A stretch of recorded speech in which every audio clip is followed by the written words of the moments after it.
A very good morning and a warm welcome to all our esteemed guests and to dear learners. I'm Dr. Riya Chakra from the Homeopathic Academy, and we are here to discuss a very essential topic, overview of miasma theory with Dr. Harsh Nigam. So in the last webinar with Dr. Harsh Nigam, we had informed all our learners that this topic will be taken up in 3 sessions. Today is the second session. So we have Dr. Harsh Nigam live with us right now. But before we go ahead with this webinar, most of you already know about the Homeopathic Academy. But for those who don't, let me quickly introduce ourselves. So the Homeopathic Academy, or THA as we call it, is DGen's effort towards digitalizing homeopathy and providing a platform for quality education online. THA offers you a range of online courses by well-known academicians on numerous subjects of homeopathy at undergraduate, postgraduate, UPSC and CME level. All these courses are enriched with state-of-the-art audio-video technology, text and vector animation, giving you an HD quality audio and video experience made by a dynamic team of qualified doctors, video editors, and many more professionals. These courses will perfectly complement your studies to make learning an extraordinary experience. On your screens, you can see some of our courses currently streaming on our website, www.thehomeopathicacademy.com. You can also see the course on Modus Foundation and Modus Subscriber by Dr. Harsh Nigam. Here, Dr. Nigam will teach us how to adapt the concepts of organon in modern clinical scenario, an essential need for all us modern homeopaths. So that's about us. Thank you for listening. Coming back to this webinar, Dr. Harsh Nigam, can we please have you here with us? Good morning, everybody. Good morning, sir. Thank you for being here with us today. And let me quickly introduce you to the learners that have joined us for the first time. So, Dr. Harsh Nigam. He is a renowned practitioner and an author of 8 books on homeopathy and 12 research papers published in various Indian journals. Despite having obtained MBBS and MD in physiology, he could not suppress the heritage of homeopathy that he received from his homeopathic father, Dr. Jagdish Chandra Nigam. Dr. Harsh then obtained his membership of faculty from the Royal London Homeopathic Hospital, UK. Currently, he is spearheading a multi-speciality OPD hospital at Kanpur, a center of excellence in medical homeopathy, a center now well known for providing research-based medical solutions to various health issues. He aims to establish homeopathy on its scientific merit and to make it integrated with orthodox medicine in such a way that the scope and limitations of homeopathy are well defined.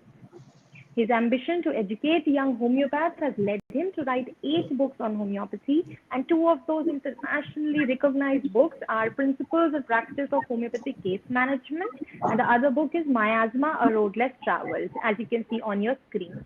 He is also a nominated member of editorial board of IJH and an ex-member for Special Committee of Clinical Research at the Central Council for Research in Homeopathy, New Delhi. So we are pleased that you are part of our team, and thank you for being here with us. And before I hand over to you, let me quickly explain our learners how this interface works. So on the right-hand side panel of your screens, you have a short chat box. You may type your questions or whatever message you have for Dr. Harsh Nigam there and press the button next to it to send it to us. I request you all to send your questions only after Dr. Nigam's lecture is over, as that might disturb him and we wouldn't want that. Without wasting any more time, let's start learning. Over to you, sir. Thank you. So let's start with today's presentation. And now today we are going to talk about the theory of miasma after Hahnemann. Now first, distilling down what Hahnemann observed about miasma. Now Hahnemann observed all about miasma on the cutaneous plane. That means on the exterior of the human body. Now what he told about Sora, whatever he meant about Sora, He said internal sora. Now, what internal sora expressed on the skin was, according to Hahnemann, itch, and not only itch, but eruption in the form of herpetic tetters. Then, internal psychosis. For him, miasma was not psychosis. Psychosis was gonorrhea at that time, but for him, miasma meant internal psychosis. And externally, it was manifested as condylomata and gleat. Similarly, miasma for Hahnemann meant internal syphilis, not syphilis the disease. And it was externally manifested as ulcer and bubo. Now let us move forward in time. Next came in time in homeopathy another stalwart, J.H. Allen. Now to Allen goes the credit that Allen proposed Soric theory of disease. Now Hahnemann stated that the fundamental cause of all disease, including psychosis and syphilis, is sora. Now, what did Hahnemann mean? It was a bit confusing at that point of time. But actually, Hahnemann was propagating in his theory that the causation of chronic miasmatic disease is sora. Now, Allen refers to this as Soric theory of disease. Hahnemann's hypothesis was that chronic disease are chronic because there is some unknown devitalizing principle which subverts life forces in such a way that the dynamic mistunement of health cannot be corrected. He called this unknown devitalizing principle to be chronic miasma. Now, in those times, miasma theory meant that there is a emanation which is spreading in the air, exerting a morbid influence. Now, Hahnemann meant that this devitalizing principle is kind of a emanation spreading in the vital principle, leading the vital principle or vital force to be polluted and thus causing disease. This was Hahnemann's theory, while medical science at Allen's time accepted another theory, and that was Virchow's cellular pathological theory. Now, Virchow's cell, the unit of life, was vivified by chemical processes or by chemical changes. At that very time, Koch formulated the germ theory of disease. Now, this was opposite to what Hahnemann said. Now, here came Allen. And for Hahnemann and homeopathy, the guiding fundamental principle are the dynamic origin of disease, the dynamization of drug, and the application of similia. Now here, Allen proposed bond of sora with life forces. Allen said that this soric theory of disease, we must not look from the biochemical side, but from the biophysical side, which he said at that point of time, the potential side. Now this in itself is a whole different kind of study which we are going to talk about later. Now sora is that potential which when becomes well bonded with the life force, it cooperates with this life force.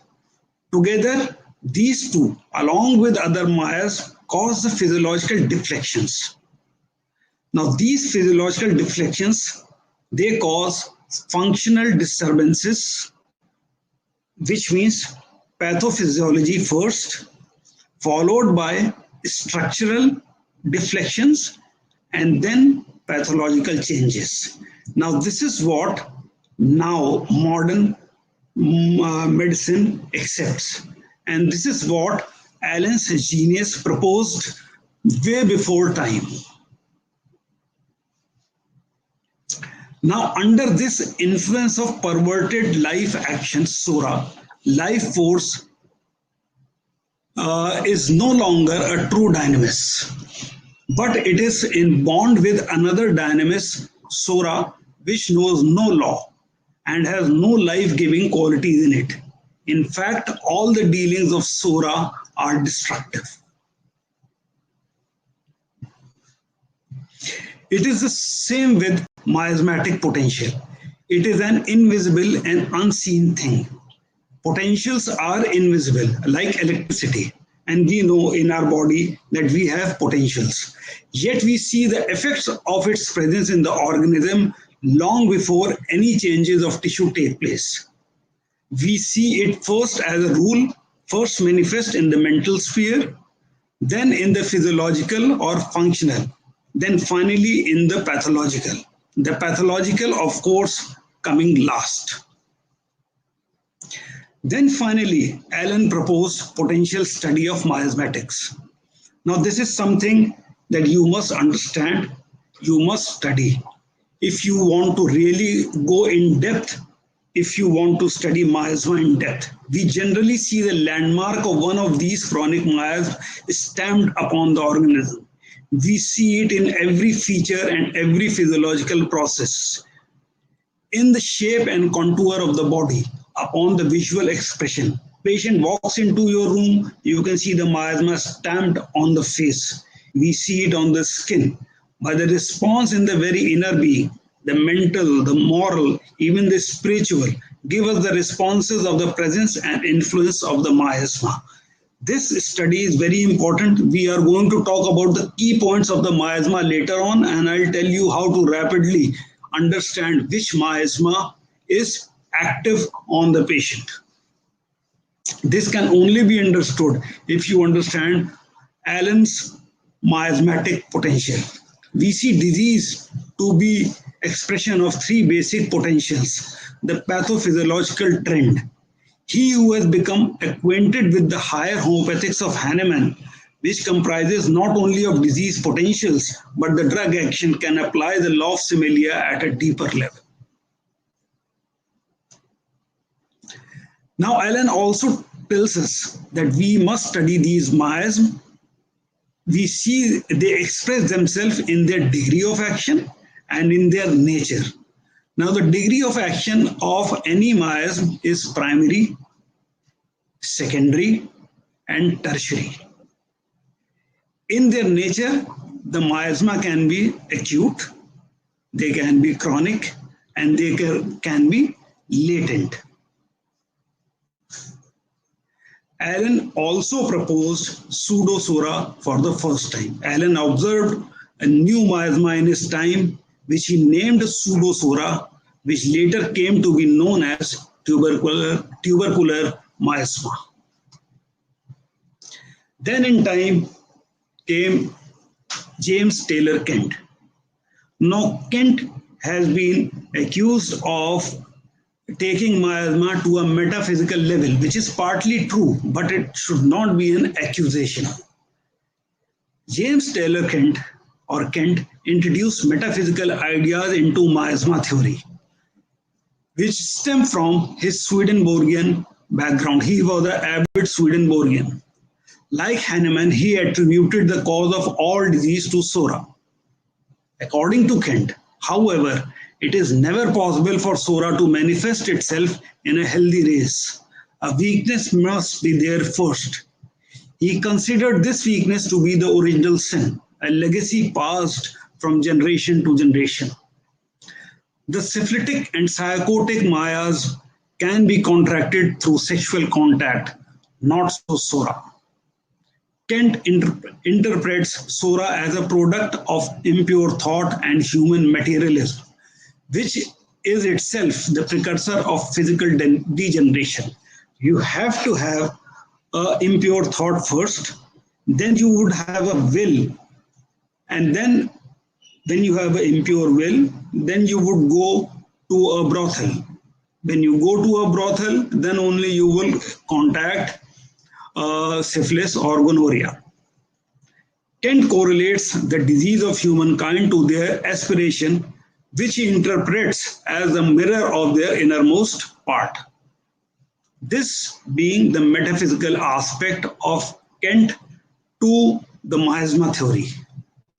But Kent was also amongst the first to interpret the pathological aspect of miasma. The primary skin reaction in psora consists of vesicular eruptions.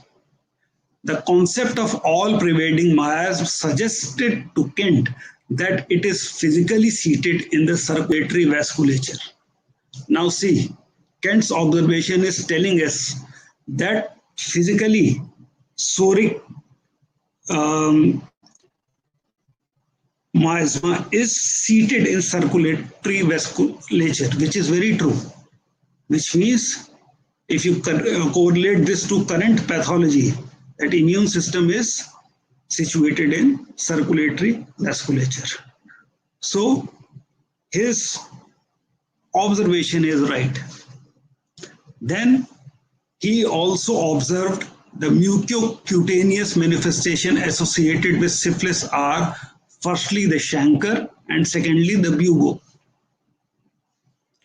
By this reasoning, tissue destruction is the key characteristic associated with both the disease and its miasmatic counterparts. The proposed loci for syphilitic miasm are periosteum, bone, and brain, as would be expected from the tissue pathologies associated with secondary and tertiary syphilis.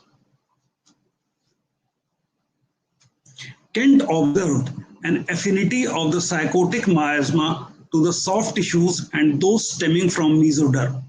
He described the psychotic taint as waxy with pale lips, translucent ears with warts and papillomata. Mucous membranes such as conjunctiva and sinuses are usually affected. Children born with psychotic tendencies are of a waxy anemic complexion. They have a poor digestion. Their stools frequently contain undigested food. They are worse for heat and fail to thrive. Hahnemann had a very limited understanding of psychosis. Kent took Hahnemann's ideas further. Empirically researching the pattern of psychosis, he gave a useful description of his observation in the lecture notes of Materia Medica in the chapter Natrum Self and Psychosis.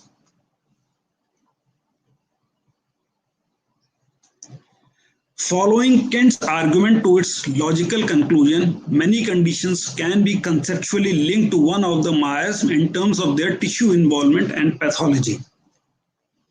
In this table, you can see that psora, the tissue which is mainly concerned is cutaneous tissue.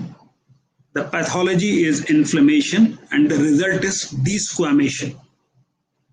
In psychosis, the tissue involved is mesodermal and endothelial tissue.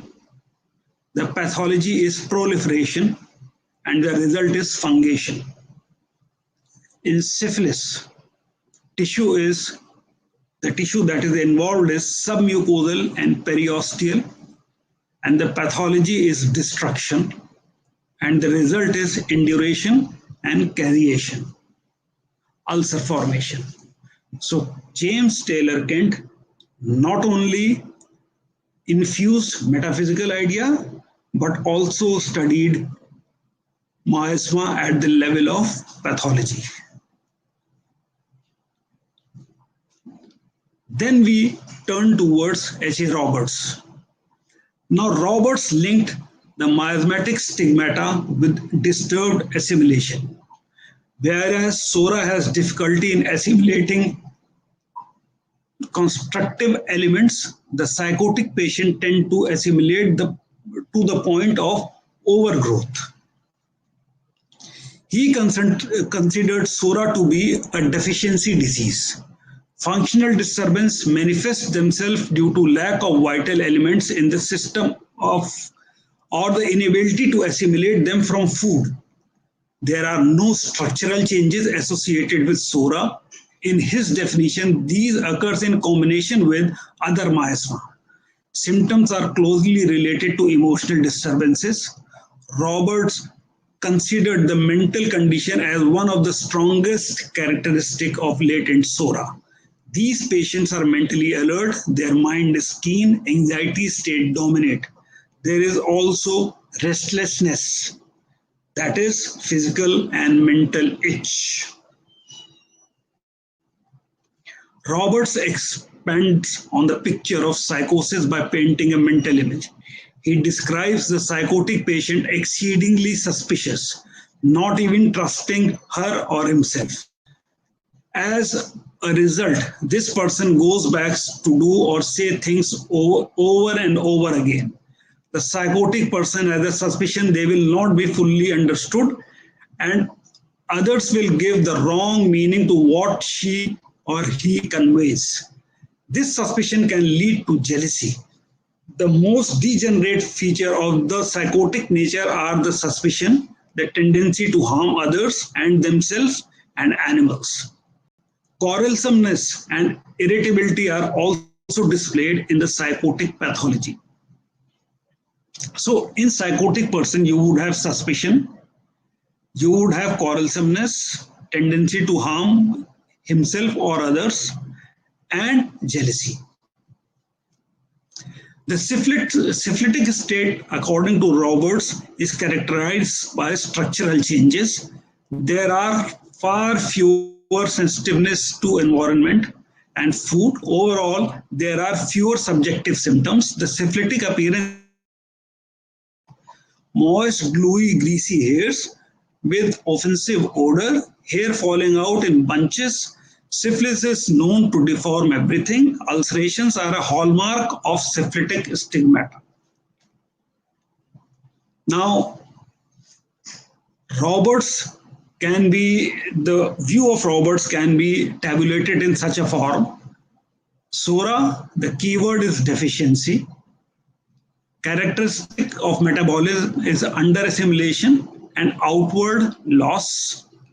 Tissue reaction is that the structure is intact, and mentation is anxiety neurosis. Psychosis, excess.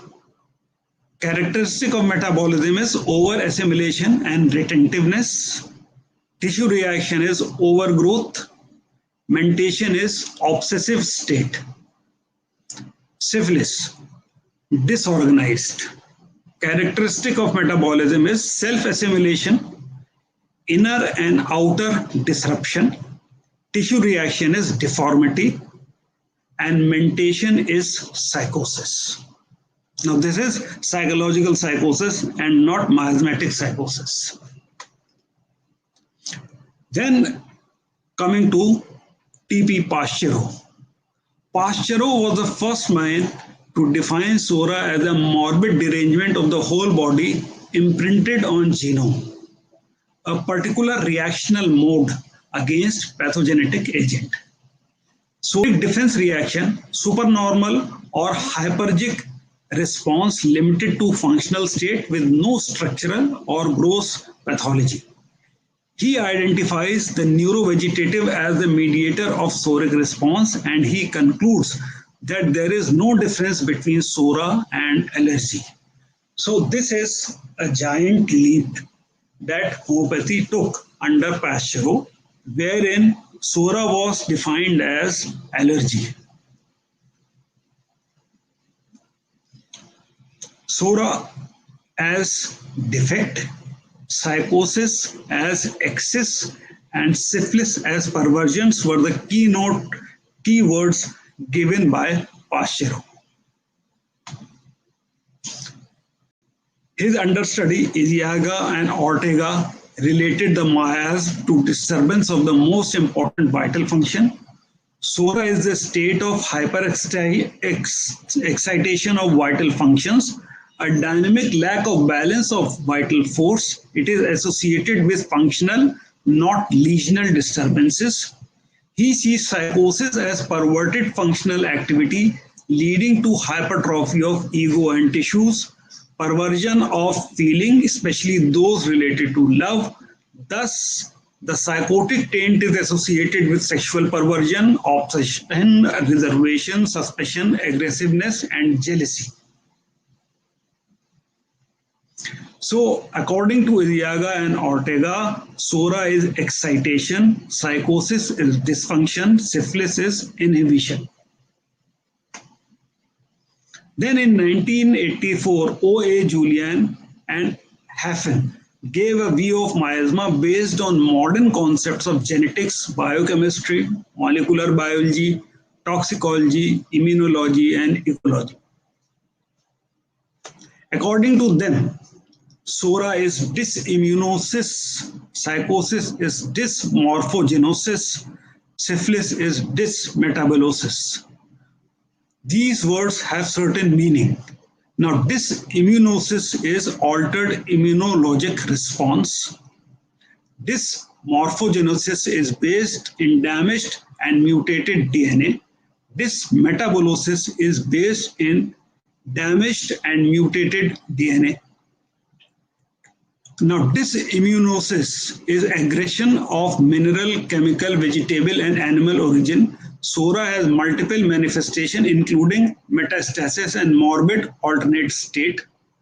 Dysmorphogenesis transmitted in an autosomic dominant pattern. Dysmetabolosis, enzymatic catabolic pathways transport across cellular membranes.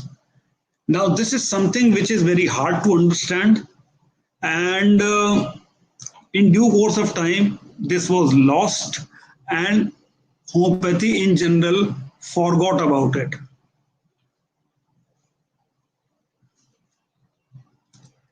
But a relatively not very well known theory, which was given by Manford Corbello, is a very plausible theory about miasma. If you review the normal and abnormal repair mechanism of cell and tissue, the classic concept of miasma as obstacle to vital force trying to cure a diseased organism does not seem to be appropriate. Instead of being considered as obstacles in healing procedure, we should see them as inherited or acquired disrupted repair mechanism of cell and tissues or disrepair.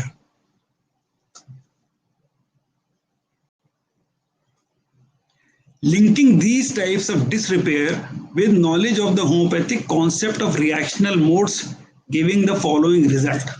The soric reactional mode can be understood as a defect in molecular repair, example asthma, epilepsy, and high blood pressure. The syphilitic reactional mode can be understood as a defect in the apoptic processes which lead to anticipated death, example Alzheimer's, or to necrosis producing ulcerative and destructive lesion, example ulcerative colitis. The psychotic reactional mode can be understood as a defect in control of cell division and extracellular matrix production due to mutation in DNA repair consequences and excessive cell and ECM proliferation with tumor production and fibrous tissue formation. So I think Manford Corbello's theory is holding water. The soric reactional mode, a defect in molecular repair. Syphilitic reaction mode, a defect in apoptotic process which leads to anticipated cell death, leading to necrosis, producing ulcers. Psychotic reactional mode, a defect in control of cell division and ECM production, leading to tumor production and warty fibrous tissue formation. Then Rajan Shankaran's theory, which is very interesting in its idea linking three chronic miasms to stages in our life. He considers that youth is susceptible to acute miasm. Then responses at this time are quick and illness can be easily thrown off. The threats are external and provoke strong instinctive reaction.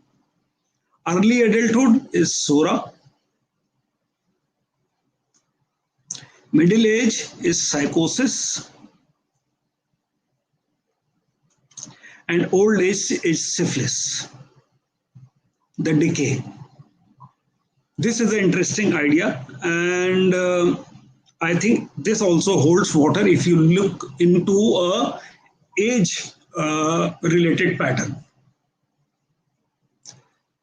Then comes my theory.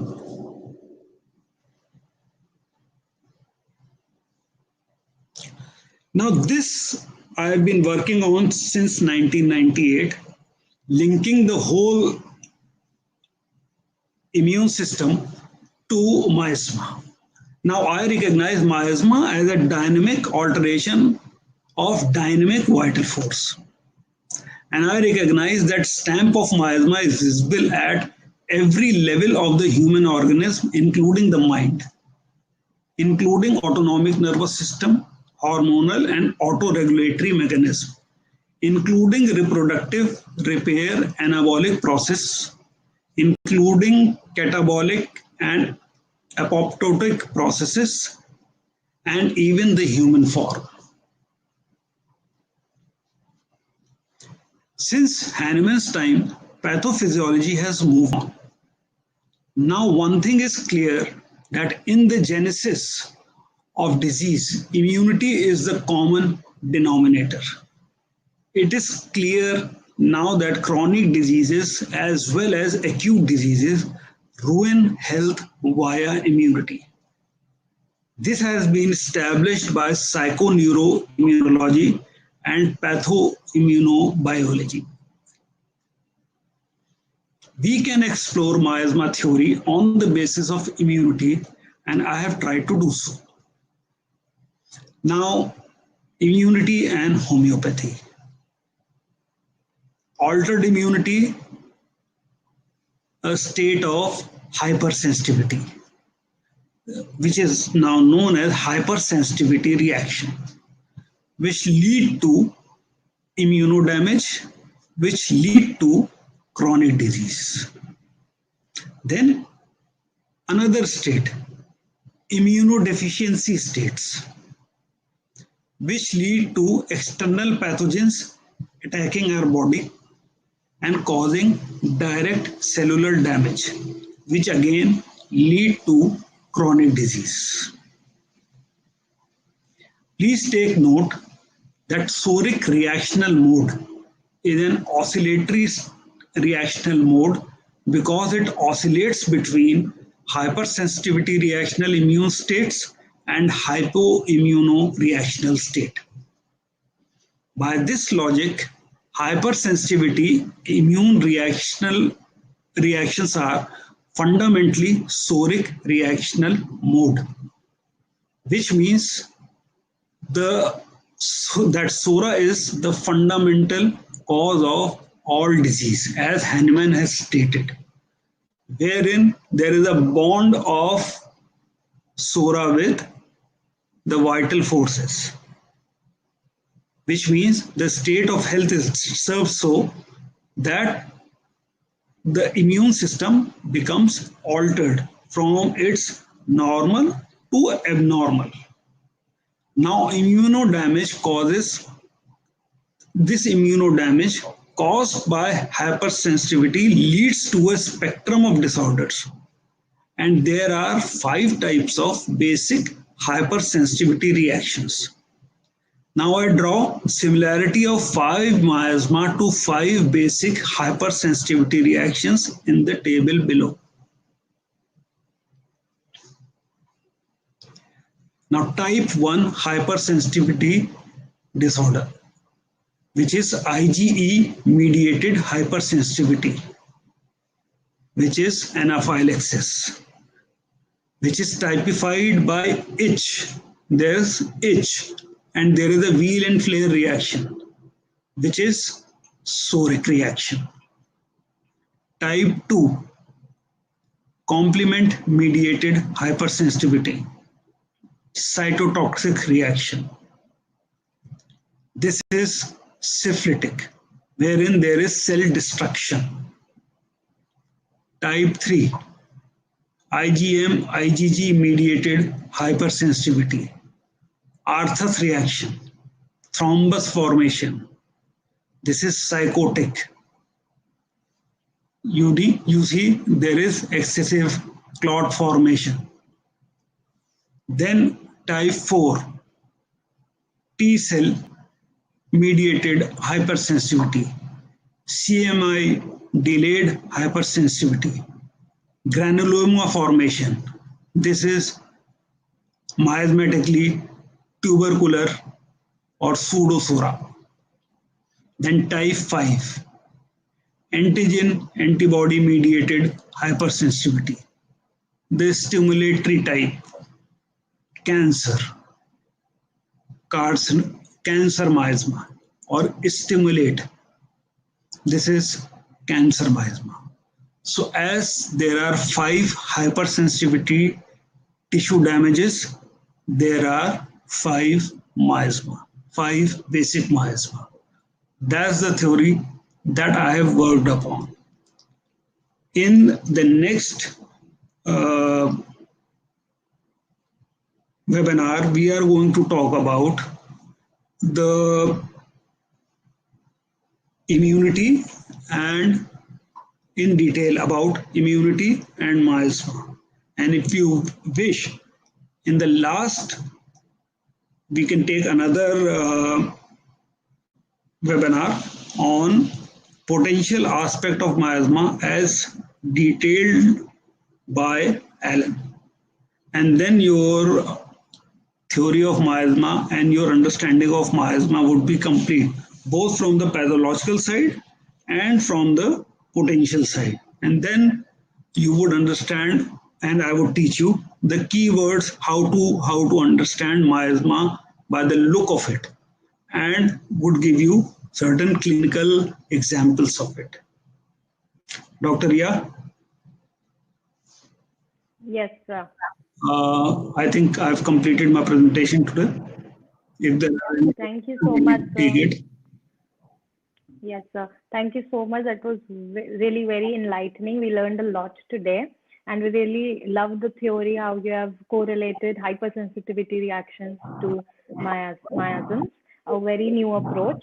And I would like to request all our dear learners to comment in the chat box with their questions now, so that we can quickly take up your questions and clear all your doubts from Dr. Harsh Nigam himself. And while they're doing so, sir, can you please say a few words about the course that we have at THA with you? Course, as you know, is connecting clinic to the classroom. In your classroom, you read so many things which are sometimes applicable, sometimes you seem to not to be able to connect it to the clinic. The course is going to teach you about the fundamentals in the modern way, and how to apply the stuff that you learn in your class to the clinic, and to get predictable and right results, which is actually very easy to get if you know the fundamentals very clearly and you apply it in the right way and you get the right result. Thank you, sir. And I would also like to inform our learners that we have an offer going on of 30% off on our website on all the courses, including Dr. Harsh Nigam's course on Modus Foundation and Modus Prescriber, available as a combined course and as a 2 separate courses as well. So you can use the code FD30 and you can avail the offer. I'm even showing you on your chat about the offer. So another important thing, you have a section of poll on the chat window. Please send us your reviews on our webinar today. And so let's take up some questions, sir, if we have received some. Let's see. Okay, we are already flooded with questions. All right. So, sir, a learner wants to know how can we recognize the SORA syphilis in a person by hypersensitivity? How can we recognize the miasm maybe?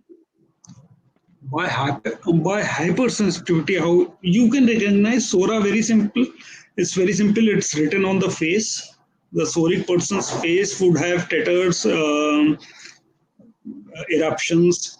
It would be, you can smell psoric smell on the scalp itself. The hairs would be smelly. There's a typical psoric smell on the hairs. The person would be itchy. A syphilitic person, you can see the face.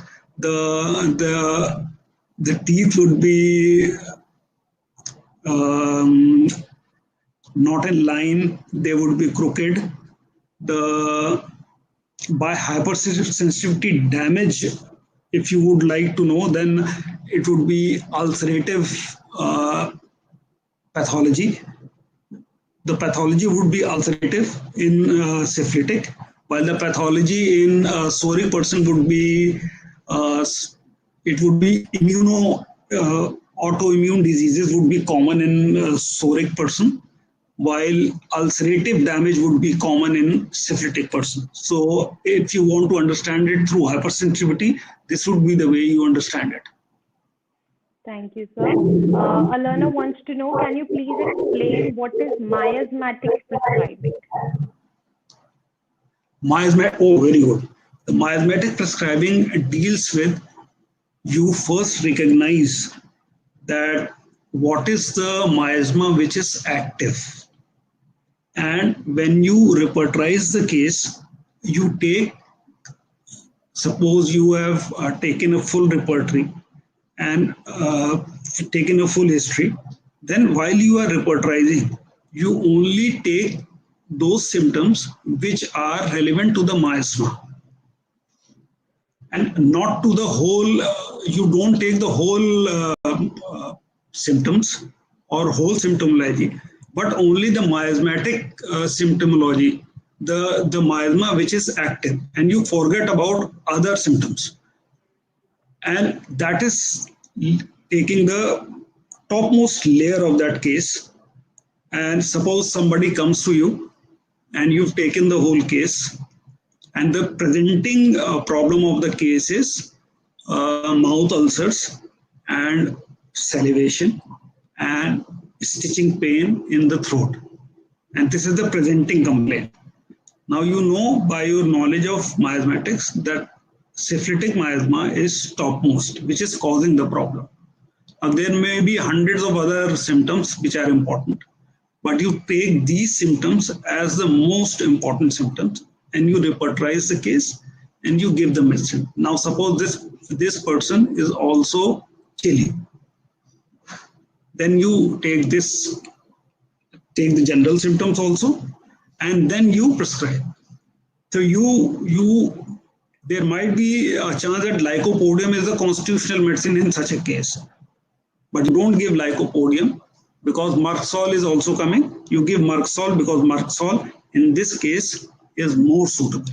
So Merxol is the first medicine to be given and not lycopodium. If you see, Merxol and lycopodium both are in repertory, both are given as for the symptom salivation at night.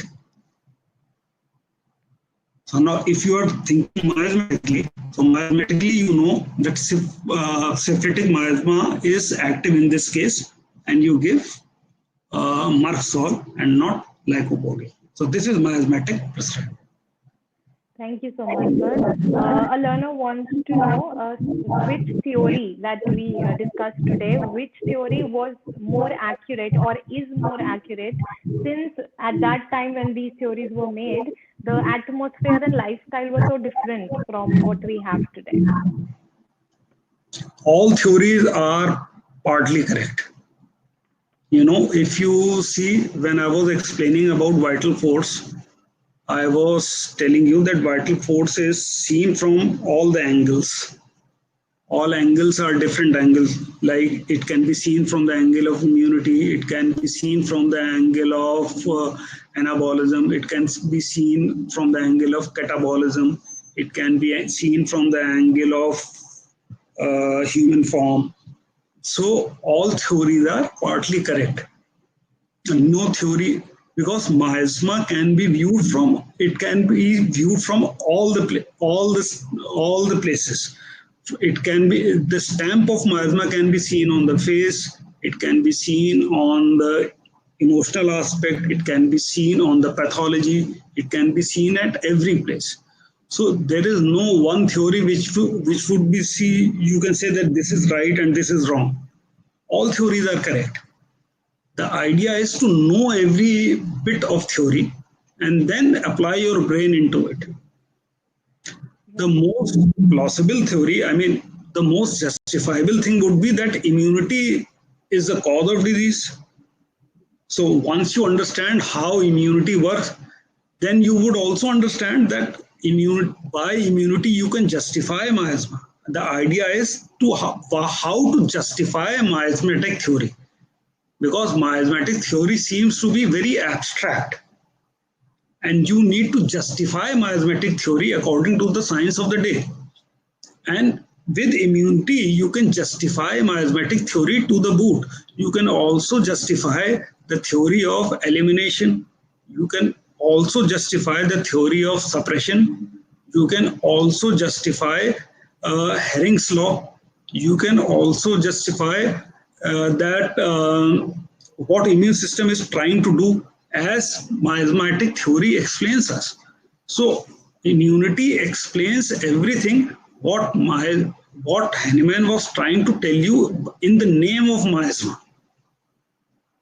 Right. So this is something that you need to understand, that Hahnemann was telling you in the name of miasma what science is now telling you in the name of immunity.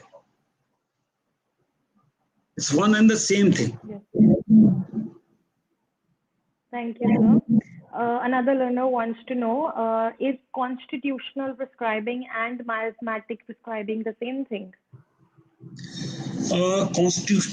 Constitutional prescribing is, misunderstood. There is no such thing as we understand constitutional prescribing today is something different.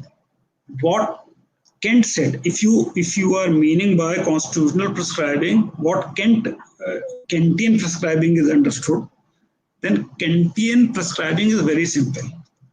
By Kentian prescribing, we mean is it's a totality-based prescribing.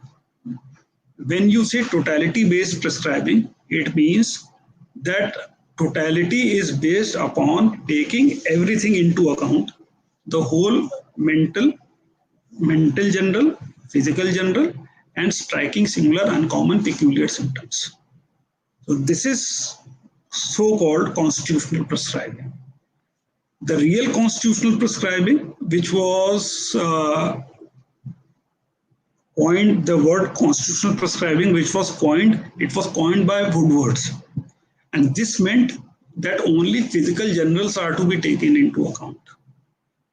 So this was, there is a book by Woodwards named as Constitutional Prescribing. In that, only physical generals were to be taken into account.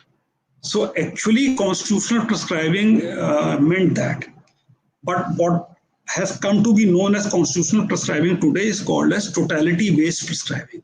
Now, miasmatic prescribing is based on this theory, wherein you take only the miasmatic, the active. First, you recognize the active miasma.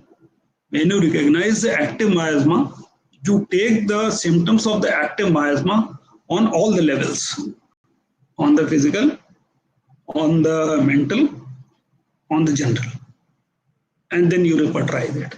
So there is in miasmatic prescribing also, you take the totality.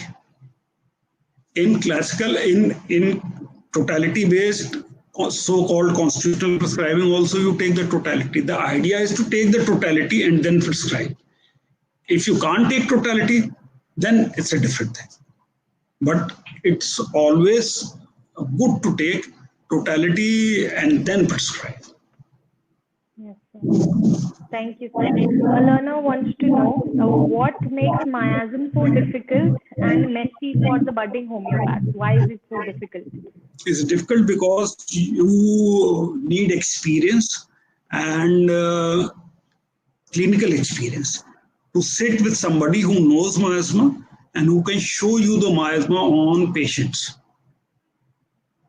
The difficult part is this. I've been lucky in this way because I sat with my father who knew miasma and could show me the miasmas. You can see miasma, and this is actually, you need to have patience, sit down with somebody who knows about miasma, and then you can see the miasma. Miasmas are, patient comes to you and you can see the miasma. Miasmas cannot be, it's very hard to teach miasma. They can be, passed on from some master to you. It's difficult. I understand this problem, that they are difficult to, learn from book, but they can be easily, seen if you are sitting with somebody who knows about miasma. And I can understand this problem. But if you can read from the books, then you have a pretty good idea. Now, with the help of audio-visual aids, you can have a pretty good idea of miasmas.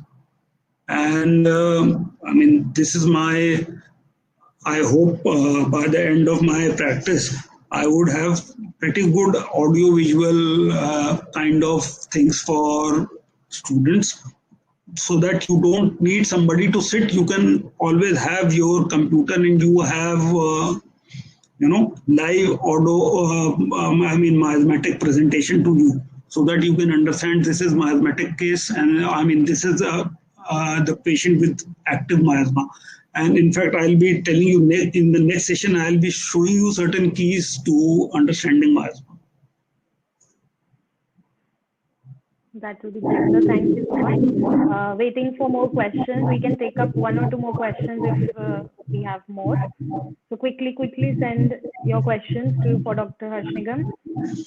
Okay, a learner wants to know if you have any books on the subject. In the introduction to Dr. Harshnigam, I had shown you there are 8 books by him. Sir, if you would like to suggest your books to them. Miasma Road Less Traveled is a complete guide to miasma. Yes, sir. So you have heard it. Miasma Road Less Traveled is the book by Dr. Harshnigam, and you can buy it to know more in detail about his theory. Okay, so we have another question. So how can we consider tubercular and cancer as a miasm? Because unlike psoriasis, psychosis, and syphilis, their primary manifestation has not been mentioned anywhere. So how can we consider them? Their primary manifestation have been mentioned. You would have to first buy this book of mine, and then you will get to know. They are complex miasma. If you would understand, primary miasma are 3, psoriasis, psychosis, and syphilis. And when you combine psoriasis, tubercular miasma is in 2 stages, psoriasis and then psychosis. This is primary stage, then psoriasis and syphilis. Later stages, pseudo, that is why it is called as pseudo-psoriasis. And then psoriasis, psychosis, syphilis, all 3 combined is cancer miasma. And if you would read my book, you would come to understand that these are, now world over, it is considered that there are 5 basic miasma, and they are tubercular miasma, cancer miasma, psoriasis, psychosis, and syphilis. And in my book, it's a very detailed and long kind of consideration. So if you would read that book, you would come to understand I am not the only one who's telling so. There have been authorities, starting from Allen, who first told us about, he was the first to discern about tubercular miasma, and then Schwann. And similarly, it was Donald Forster who was the first man to discern about cancer miasma, and later on, n number of authorities have written about it. And my book has collected from different sources and given you a full detailed package of symptoms of both the miasma. So you can go through it. Thank you, sir. A learner wants to know, for psychiatric illnesses, which type of prescribing you recommend? Like it should be miasmatic or constitutional or just totality?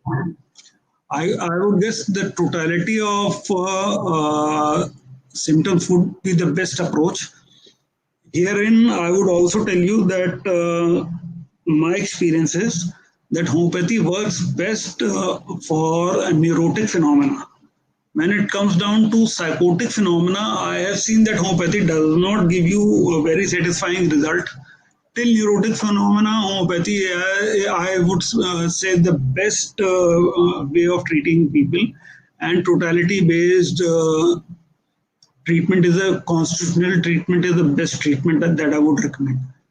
After that, once psychotic phenomena settles in, then homeopathy does not give me at least a very good result.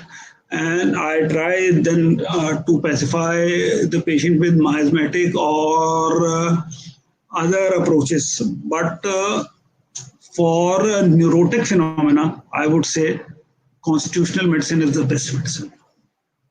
Thank you, sir. So, some learners are wanting to know where can they watch the session one of this of this session of this topic. So, let me tell them that they can watch it on our website, thehomeopathicacademy.com, under the Dialogue section. We have uploaded all the webinars, the recordings. They can also watch it on our YouTube channel named THA. And also, if you had registered for the first session, you must have received the mail with the replay link, so you can watch it there. So all the registrants of the webinar receive the replay link of the webinar for them to watch it later, at least 24 hours after the webinar they receive it. So you can watch it there. So I guess so we should wind up now. It's almost time.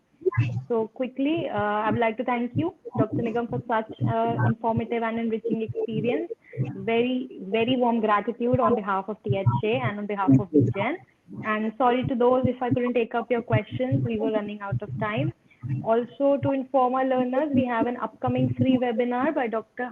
Ronak Shah, scheduled for 18th of September. And I'm providing you the link for registration over here. You can quickly register for it. The webinar is on phosphorus, the clinical approach, on 18th of September, 4 p.m. And we do have regular quizzes for our learners, and they can take part in those quizzes through this link that I'm providing. And so that's it for today. Thank you so much, sir. Would you like to say something to our learners? Keep learning, and I know miasma is difficult to explain and difficult to register, but keep on track and it's going to open up to you. Don't worry. Thank you very much. Thank you so much, sir. Thank you so much. Thank you, all the homeopaths, all the students who came here, and thank you so much, Team THS. Thank you so much. Have a great day. Keep learning and keep improving.